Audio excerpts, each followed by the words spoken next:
जय श्री राम दोस्तों, कैसे हैं आप सब। Meenu mom and baby care में आप सभी का स्वागत है।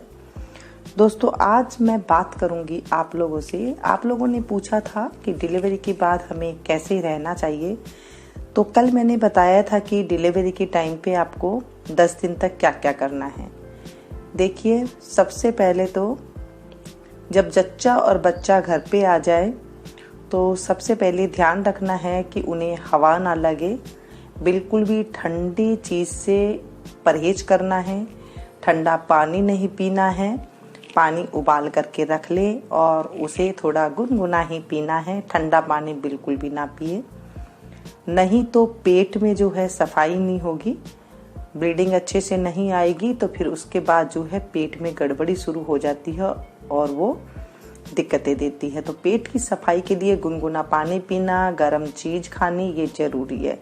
बच्चे को भी ठंड से बचाव करके ढक के रखना है और खुद को भी, सिर को और पैर को, जो माथा होता है उसे ढककर जरूर रखना है। साथ में जो है सुबह के टाइम पे, जब सुबह जल्दी उठते हैं तो उस टाइम पे आप चाय के साथ कुछ हल्का फुल्का ले सकती हैं, या फिर जो आपने अजवाइन और सौंठ भिगोई थी दूध के अंदर, घी के अंदर भिगोई जाती है और उसे एक एक चम्मच दिया जाता है दूध के साथ या फिर चाय के साथ, जो आपको अच्छा लगे उसके साथ। और हाँ, घी जरूर खाना जरूरी है। ऐसे नहीं कहना कि घी से हम मोटे हो जाएंगे। घी बहुत जरूरी है। अगर आप घी नहीं खाएंगी तो आपके शरीर में कमजोरी हो जाएगी और खून की कमी भी हो जाती है कई लेडीजों, क्योंकि जो मांसपेशियां है ना अंदर, अगर घी नहीं खाएंगे तो उसमें लचीलापन नहीं आएगा और वो जो है सूखी सूखी हो जाएंगे और उसके बाद जाके बहुत दिक्कत देंगी। फिर बच्चे को दूध पिलाते हैं तो उसके लिए भी ताकत चाहिए।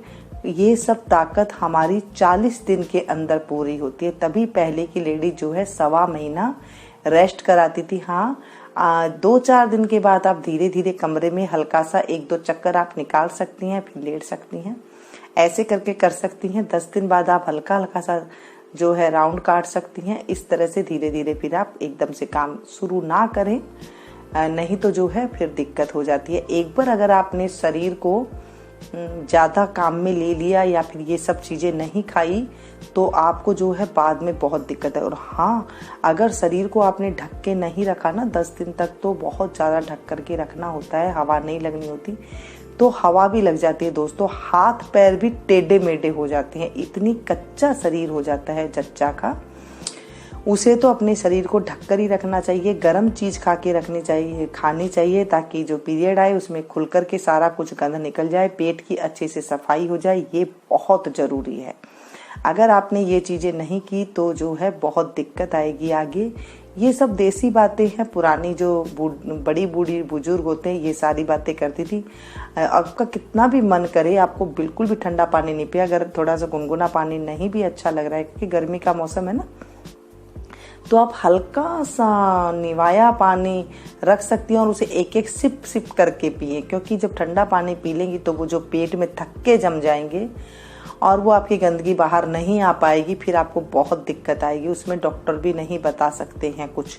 उसके बाद 10 दिन के बाद आप ड्राई फ्रूट्स खा सकती हैं, खूब अच्छे से उसे सेक करके उनका बादाम का हलवा ले सकते हैं, दूध खिचड़ी दलिया ले सकते हैं, उनमें घी अच्छी मात्रा में ले सकते हैं। दूध के साथ दलिया लेने से और वो जो है दूध की बढ़ोतरी होती है, जो स्तनपान कराते हैं, स्तनपान कराना बहुत जरूरी है। अगर नहीं कराते तो वो भी जो है गांठें बन जाती है, वहां पर भी फिर बहुत दिक्कत आती है। इन चीजों का जब छोटी छोटी बातों का जब जच्चा और बच्चा का ध्यान रखते हैं तो ये सारी जो है परेशानियां दूर हो जाती है। और हाँ, मालिश करवाना बहुत जरूरी है, क्योंकि पहले तो दाई माइयाँ आती थी, अभी भी कई जगह पर आती हैं, क्योंकि ये काम कराने के लिए 1.25 महीना तक वो ही स्नान करवाती है मालिश करके शरीर में। तो खून का जो है उन्हें पता होता है कैसे मालिश करनी होती है, तो जो खून होता है उनका दौरा चलने लग जाता है, शरीर जो है लचीला हो जाता है, खूब अच्छे से शरीर की मालिश हो जाती है। बच्चे की भी, जच्चा और बच्चा की हुष्ट फुष्ट हो जाते हैं, शरीर में कोई दिक्कत नहीं आती।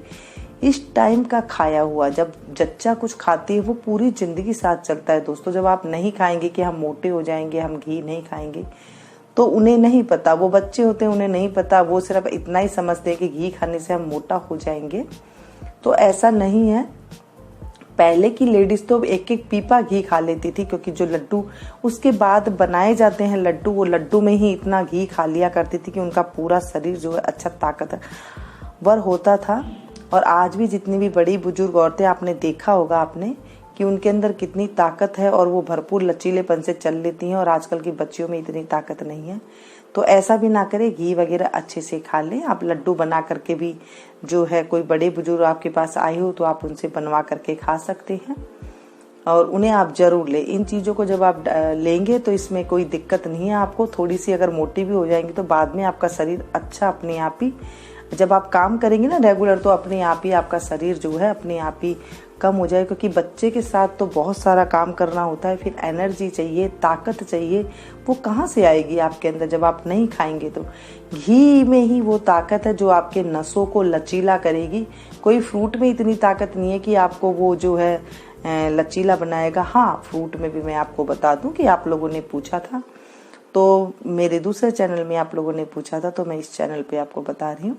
तो आप फ्रूट में क्या कर सकते हैं, देखिए फ्रूट हर कुछ तो नहीं खा सकते आप, सिर्फ पपीता और चीकू ही खा सकते हैं, क्योंकि फ्रूट भी देख करके ही खाया जाता है। ज़्यादा वो चीज़ भी नहीं खा सकते हैं कि हम पपीता और वो खा लें। हाँ, आप लड्डू जब आपको 20 दिन बाद, आपको 10 दिन बाद, 20 दिन बाद, जितने 15 दिन बाद, जितने आपके यहाँ देते हो आप देख लीजिएगा। वहाँ पर आप वैसे तो 20 दिन बाद ही आप शुरू कर लीजिएगा लड्डू। उसके अंदर ड्राई फ्रूट वगैरह खूब सारे डाल देते हैं। और जैसे मैंने कहा कि जच्चा को गर्म चीज़ ही देनी होती है, वैसे तो मैं मना करती हूँ कि आम आदमियों को नहीं खाना चाहिए गर्मियों में ड्राई फ्रूट, लेकिन जो जच्चा है उसे ज़रूर खाना चाहिए। इससे क्या होता है, उसकी जो पेट की गंदगी है वो सारी दूर हो जाती है, और फिर उसके जो पेट दर्द की जो शिकायत होती है, कुछ और प्रॉब्लम होती है, वो सारी दूर हो जाती है। कंफर्टेबल कपड़े पहने। अगर आपको थोड़ी ज़्यादा गर्मी लग रही है तो थोड़ा सा पंखा चला ले, हल्का सा पंखा चला करके, और आप उसे हल्की सी चद्दर से ढक करके अपने हाथ पैरों को बेच करके। अगर आप ऐसे नहीं कि आपको रिजाई ओढ़नी है या फिर भारी भरकम आपने ऊनी कपड़े ओढ़ने, ऐसे नहीं है। आप कुछ भी चद्दर वगैरह लें, उसे भी आप ढक करके रखें। अगर आप ढक करके शरीर को रखेंगी तो आप जिंदगी भर के लिए आप देखेंगे जो इस टाइम पे खाना खा लेते हैं ना, वो जिंदगी भर साथ रहता है। शरीर में लचीलापन, ताकत, एनर्जी पूरी बनी रहती है। तो आप जो है जापे के टाइम पे, जो डिलीवरी का टाइम के बाद जो है, जब घर पे आते हैं उसके बाद आपको ये सब चीज़ों का जरूर ध्यान रखना है। और जो है काढ़ा वगैरह भी आता है, 10 मूल काढ़ा बाजार से बना बुनाया आता है, वो भी आप ले सकती हैं सुबह के टाइम पे। थोड़ा सा अगर आप कुछ नहीं बनाया है आपने, तो 10 मूल काढ़ा आप 2-4 दिन लगातार, वो आप शुरू में जब आती हैं घर पे आप वो ले सकती हैं। तो उससे भी जो है थोड़ी सी ताकत रहती है, शरीर में गंदगी निकल जाती है। ये सब चीज़ें जो थोड़ी थोड़ी चीज़ें हैं, जब आप ये अजवाइन और सौंठ, 10 मूल काढ़ा जब ये खाते हैं ना, इसका मतलब क्या है, जब आप बच्चे को दूध पिलाती है ना, तो बच्चे को भी पेट दर्द नहीं करता है, आपको भी नहीं करता है। जापे में खाना बहुत सोच समझ के खाना पड़ता है, नहीं तो जो है बच्चे का पेट में दर्द होने लग जाता है, क्योंकि दूध भारी हो जाता है ना फिर।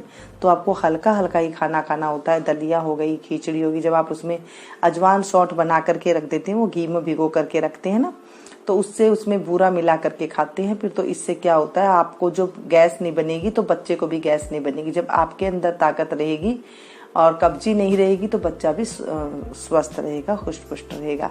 ऐसे खाए, जब आप घी खाते हैं तो आपको कब्जी भी नहीं होगी, और कब्जी नहीं होगी तो आप हुष्ट पुष्ट रहेंगे, बच्चा भी आपका हुष्ट पुष्ट रहेगा। इसी आशा के साथ मैं, अगर आपको पसंद आई हो तो आप इसे लाइक जरूर दें और इसे अपनों के साथ शेयर कीजिएगा। मैं अपनी वाणी को यहीं विराम देती हूँ, और मैं मिलूंगी कल एक नई चर्चा के साथ, नए विषय के साथ। तब तक आप लोग एंजॉय कीजिए।